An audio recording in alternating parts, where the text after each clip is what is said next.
Ok, entonces les comentaba.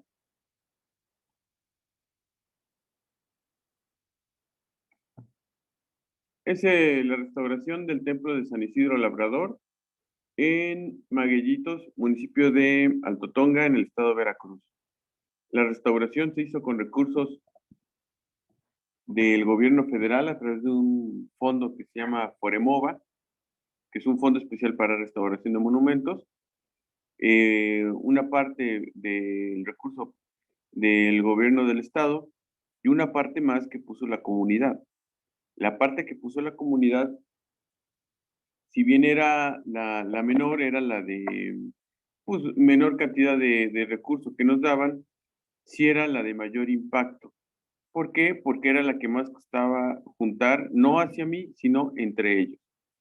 Porque dependía de lo que ellos fueran juntando semana con semana para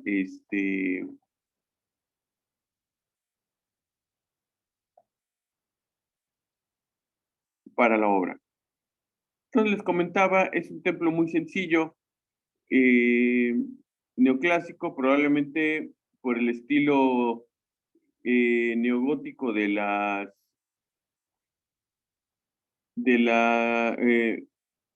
puerta principal y de la ventana coral, que tienen una terminación ojival.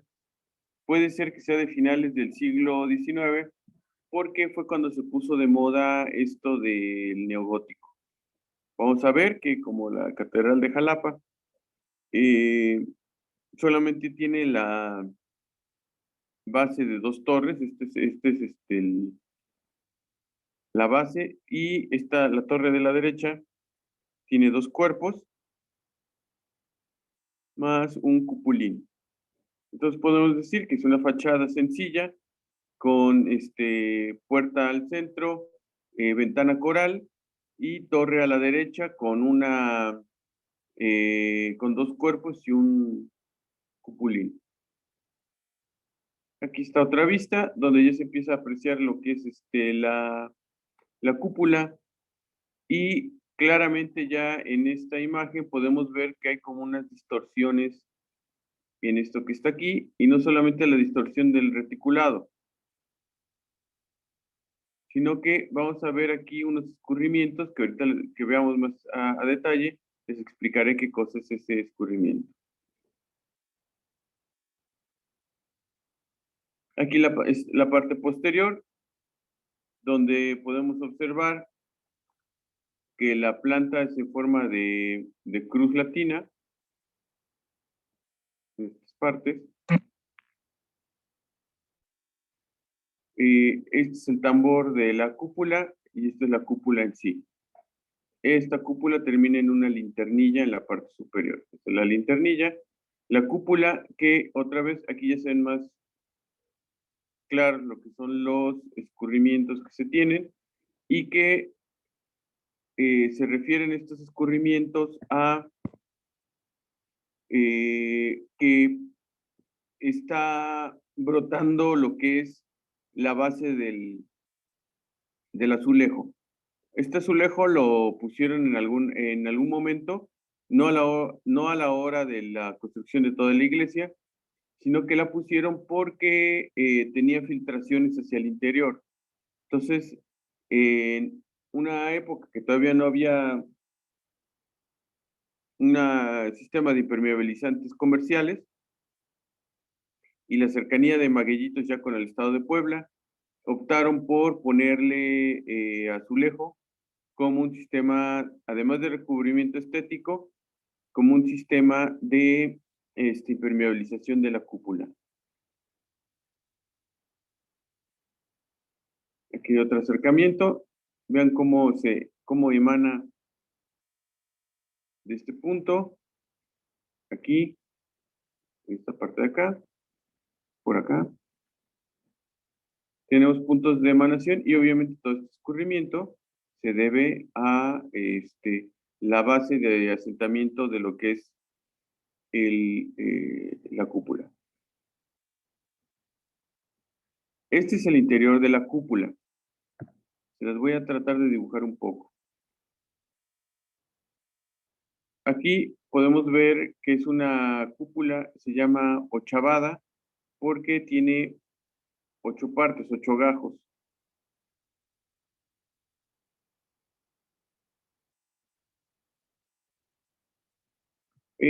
Lo que vemos en pintura azul son estas partes, son lo que resta de lo que es la cúpula original. Todo lo demás que ya ven en gris son o afectaciones como, bueno, todo lo que ven en gris son reparaciones que se le han hecho a la cúpula. Y todo lo que ven ustedes en verde o en un negro grisáceo aquí son humedades o filtraciones que tiene la cúpula. Entonces, lo que nosotros determinamos de primera mano es que las filtraciones de la cúpula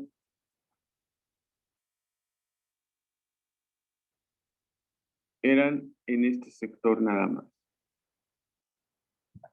en esta parte de aquí. Es donde más afectación se presentó, donde más manchones encontramos y coincide que los vientos dominantes de la zona dan de este lado. ¿Qué sucede? Que bueno, que el clima, que es frío, más la lluvia, más el viento, hace que se afecte más esta sección que esta que de este lado no tiene vientos dominantes. Entonces, ahí empezamos a detectar ya cuáles son las causas principales de lo que es el deterioro de esta cúpula. Las pechinas, que son, me regreso un poco, supongo que sabemos ya las partes de una cúpula. Si no, menciono rápidamente, esta es la cúpula en sí, este de acá es el tambor, donde están todas las ventanas, y estos triángulos que convierten la carga uniforme de de la cúpula, la convierten en cargas puntuales al trasladarla de la cubierta hacia las columnas, todas estas partes de acá. ¿Y qué es lo que vemos en la imagen siguiente? En esta imagen podemos apreciar que aquí vienen los arcos que definen lo que es el crucero de la iglesia, de lo que es el crucero de la planta arquitectónica. Aquí termina la cúpula y este triángulo que viene de esta manera es la pechina. Y bueno, la siguiente afectación que vimos es que alrededor de las pechinas tiene otra vez esta afectación de humedades por filtraciones exteriores. Entonces, además de atender lo que es la cúpula, teníamos que atender lo que son las pechinas de la iglesia. Aquí están las otras 3. Aquí hay una y aquí están las otras 3. Nuevamente podemos ver que hay unas que tienen mucha afectación, como esta que estoy señalando ahora. Otras que no tienen nada de afectación, como esta que está acá. Y unas que tienen ligeras afectaciones, como esto que estoy señalando. ¿Qué sucede? Que bueno, otra vez, esta pechina y esta de la izquierda están justamente en el mismo sector que el área de afectación de la cúpula. Es decir, no nada más viene la afectación en esta parte, sino que se distribuye a través de esta pechina. Estoy señalando en la parte superior derecha, y esta pechina que no se observa, pero la estoy señalando en rojo, que es en la imagen la parte inferior derecha.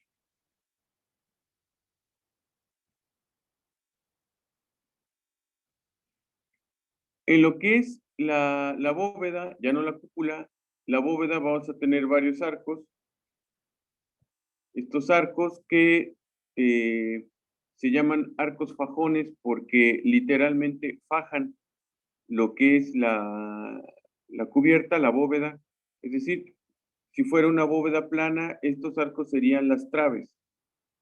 Pero como todavía no se ocupaba el concreto armado, Lo que se ocupaban eran bajada de cargas por compresión, lo que era esto que vemos ahora de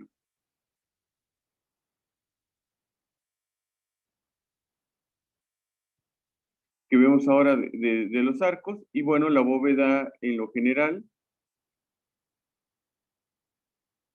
es todo esto que vemos en azul, y la conversión de la bóveda en ventanas laterales, esto que estoy señalando en este momento, se llaman lunetos.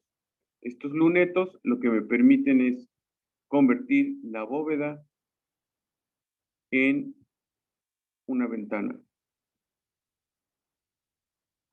Y es como si jugáramos origami y le hiciéramos un doblez aquí al papel para generar este arco, y este arco me permita construir en la parte inferior.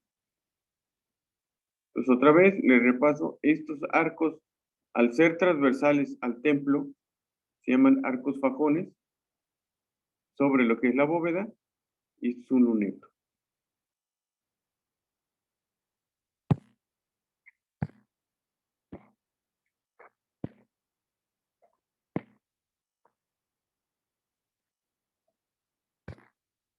Vemos otra vez otras partes de lo que es la bóveda, donde encontramos humedades en esta parte, que es la unión de un luneto, este es un luneto, con, esta es la bóveda transversal, ¿sí? Es decir, la cúpula está acá arriba, aquí donde lo estoy señalando. Y acá en la foto de la derecha vemos otras afectaciones directamente sobre la bóveda que demuestran que también tiene bastantes filtraciones. En esta parte, en todo esto. Y bueno, fue lo que nos tocó atender, todo lo que era, alguien me decía, bueno, todo lo que usted hizo fue impermeabilización. Sí y no. O sea, sí se hizo una impermeabilización, pero no es una impermeabilización comercial. No es algo que cualquiera puede hacer porque debe llevar una técnica de atención al inmueble histórico. Estos son los planos donde nosotros detectamos, empezamos a idear qué hacer. Les comentaba en diapositivas anteriores que los vientos dominantes venían aquí, y la sección más afectada del templo era justamente esta parte donde los vientos dominantes dan. La planta del templo es en forma de cruz latina, como la que vemos aquí. Estos son los lunetos de los que vemos en las fotos.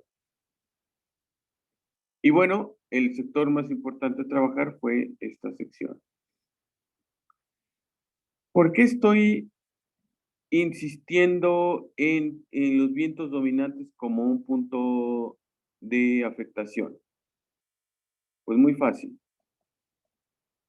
Hemos platicado ya lo que es el efecto de torrefacción, que les recuerdo, el efecto de torrefacción es cuando hay un cambio brusco de temperatura en materiales que no se pueden recuperar de su dilatación en esos tiempos. En Perote, si bien es una zona muy fría, el sol es muy picoso, no es caliente, es picoso.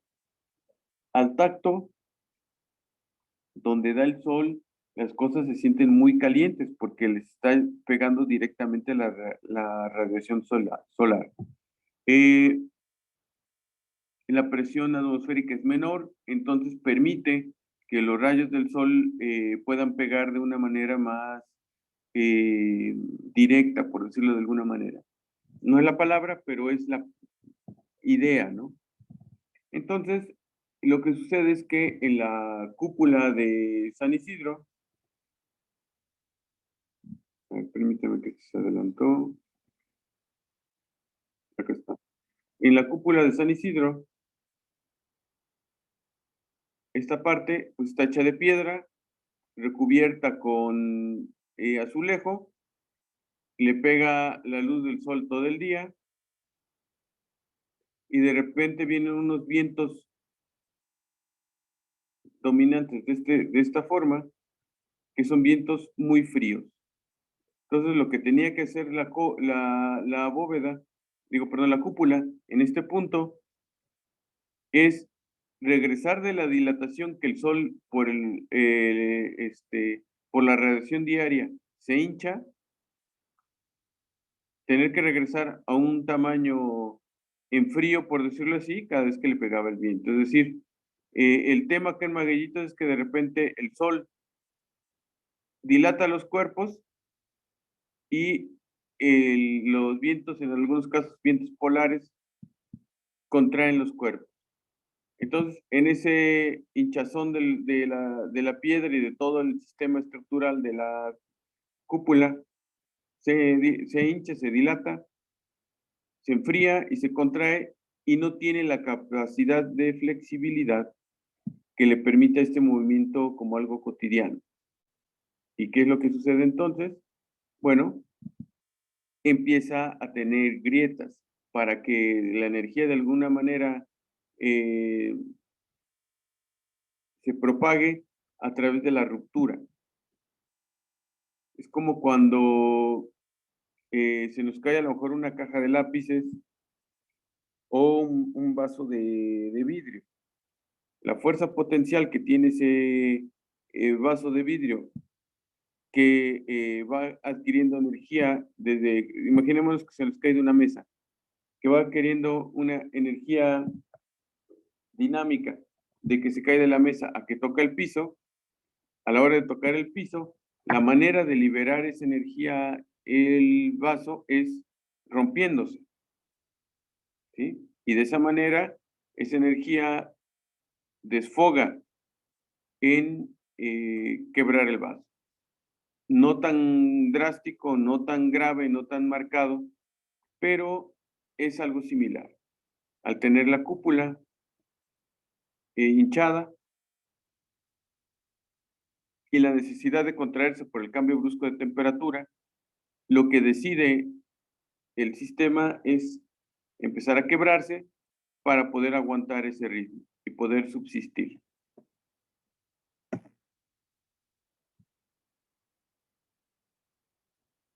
Bien, preguntas hasta aquí sobre lo que es el templo de San Isidro.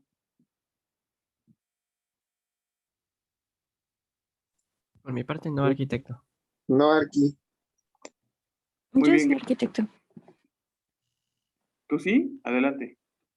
Sí, es que, bueno, yo tengo duda en cómo se ve afectada la estructura en sí de la cúpula, bueno, en general de todo el templo. ¿Cómo qué, perdón? ¿De la estructura? ¿Cómo? Ajá, porque Sí, de cómo se ve afectada la estructura de todo el templo, porque yo me imagino que esto fue alrededor de hace, o sea, como de varios años, entonces al no, al no estar ya alguien tratando la estructura, me imagino que se vio afectada bastante. Entonces mi pregunta es cómo rescatan esto. bueno, espérate, para allá voy. Ok, Sí, ahorita nada más como del objeto de estudio, ¿qué es esto? ¿Qué es lo que se hizo? Digo, mi interés ahorita era que vieran el objeto de trabajo y ahorita empiezo a platicar cómo se va a intervenir. ok, correcto. Ok, continúo. Entonces, lo primero que hicimos fue esta acción que estoy poniendo en la pantalla, que se llama sellado de grietas en cúpula en 3 gajos, entendiendo que es una cúpula de 8 partes. Le dije, es una cúpula ochavada. Y bueno, cada uno de los ochavos, que también se puede llamar ochavo, se le dice también gajos en término coloquial. Entonces, sellado de grieta en cúpula incluye despegar recubrimiento de azulejo suelto, limpieza de la grieta, sellado de la misma, aplicación de primer y recolocación de cerámica de recubrimiento.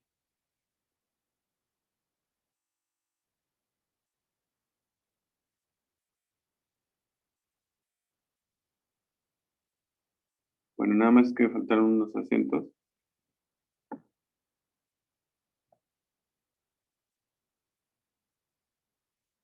Entonces, aquí podemos observar cómo se empezó a despegar el azulejo de la cúpula.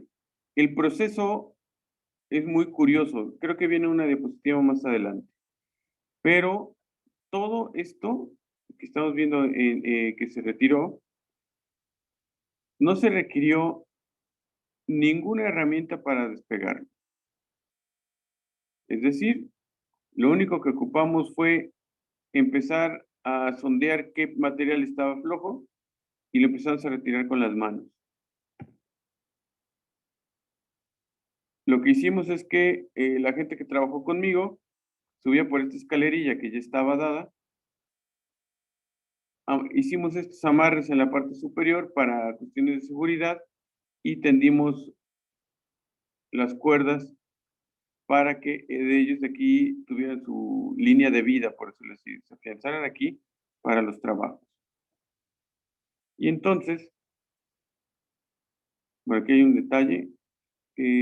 Esta me regreso para que la vean. Uy, creo que no lo... Ah, bueno, aquí sí están trepando, se les puso unos arneses especiales. Aquí están.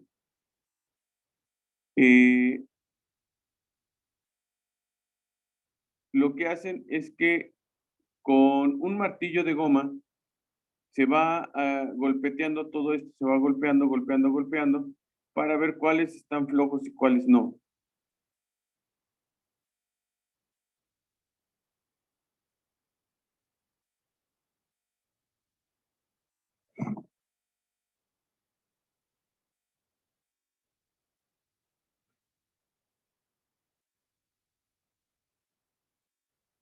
Entonces, lo que se hace se fue golpeando con el martillo de goma y todo aquello que sonara suelto lo quitaban o con las manos o cuando mucho con un desarmador, les iban despegando. Así de frágil estaba el recubrimiento porque ya había perdido, con estos chorreos que vemos aquí, había perdido su capacidad de adherencia a la cúpula. Esto lo veremos en diapositivas más adelante, pero estos son los sellados de las grietas. Pareciera que es con cemento, pero no, es con una mezcla especial que les voy a platicar más adelante, cómo se hicieron estas sellos de grietas.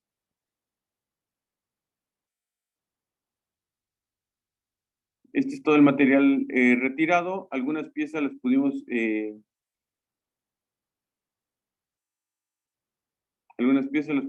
rescatar para volver a colocar y otras más, bueno, pues se pudieron, se tuvieron que quebrar o se quebraron porque a la hora de despegarlos pues ya estaban quebrados, es decir, los quitamos en pedazos, estos los quitamos completos. Después de retirado todo el azulejo, mi gente lo que hizo fue quitarles todo el adhesivo que tenían pegado. Aquí vean cómo encontramos ciertas rebabas en los azulejos, que es el adhesivo con el que se pegó a la cúpula, pero pues se tiene que quitar, como podemos ver en estas partes aquí que estoy señalando. Todo esto es parte del adhesivo que se retiró para limpiar el azulejo y volver a colocar. Entonces, vean cómo en estas piezas ya no se ven tan blancas como en la diapositiva anterior. Acá está la diapositiva anterior. Porque ya se había limpiado del adhesivo de colocación. Además, vimos todo el azulejo, como lo ven ahorita, también estaba todo fragmentado en su capa de esmalte por la misma situación de la torrefacción. Es decir, este azulejo, si bien es más resistente que la propia cúpula en su totalidad, presentaba todas estas fracturas debido a que se calentaba en el día y se enfriaba y entonces se volvía a quebrar y la energía contenida pues resolvía quebrar el esmalte para poder sobrevivir, por decirlo de alguna manera.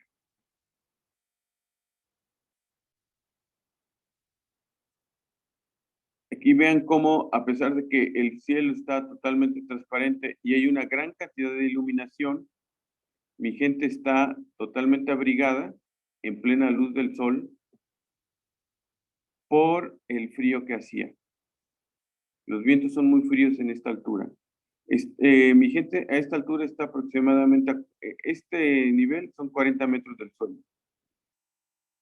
Entonces, a 40 metros del suelo, que estamos hablando como si fuera un edificio de 7, 8 pisos, pues sí corría el aire, sobre todo en estas altitudes y latitudes de, de la zona. La mayoría del azulejo, cuando se volvió a colocar, pudimos respetar el acomodo en damero o en tablero, como lo vemos aquí. Todo este azulejo que vemos, que estoy subrayando, lo volvimos a colocar nosotros. Estas partes de aquí que tienen un color más oscuro, lo volvimos a colocar nosotros. Sin embargo, hay partes donde ya no pudimos respetar ese idea de damero, como estas partes. Aquí empieza a haber algunas diferencias escalonadas, no por una falta de calidad en el trabajo, todo esto, sino que una cosa que nos encontramos es que las piezas no eran todas del mismo tamaño, como lo vemos aquí en la imagen. Unas tenían el tamaño del azulejo negro, otras el tamaño del azulejo amarillo. Pensamos que lo que sucedía es que se iba haciendo más pequeño conforme iba reduciéndose la cúpula, es decir, que aquí era más grande y aquí era más pequeño, pero lo comprobamos en campo o en sitio y no fue por eso. Simplemente yo creo que lo mandaron a hacer a la hora de hacerlo en otra empresa o en otra compañía y lo hicieron más pequeño. Entonces, estas diferencias en el material, porque volvimos a colocar el mismo azulejo, la única diferencia es que mandamos a hacer de un tamaño promedio los azulejos faltantes para complementar y bueno, pues nos daba este aspecto, ¿no? O sea, no, al final de cuentas, otra vez no era un tema de mal trabajo, sino un tema de diferencia de tamaño. Y aquí, esto fue como nosotros sellamos lo que son las grietas. Ocupamos cal viva. Ahorita les platico cómo se aplica en la cal viva. Permítame un momento.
Ok, entonces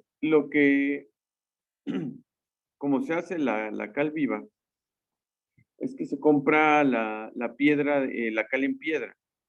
Esa cal en piedra se tiene que apagar, se dice así, porque esa cal en piedra, si la echo a agua, empieza a hacer ebullición, como si el agua estuviera en el fuego. Empieza a ebullir, empieza a liberar también energía por la reacción química que genera la cal en piedra con el agua y se tiene que esperar de 3 a 5 días para poder ocupar esa cal.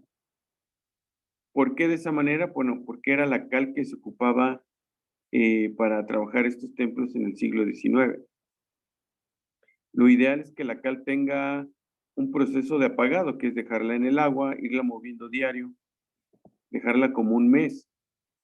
Pero pues es muy costoso estar haciendo esos tiempos, pues porque tienes un mes la obra parada o tienes a gente dedicada a mover la cal en grandes volúmenes para ocuparla en un mes mientras haces otras cosas.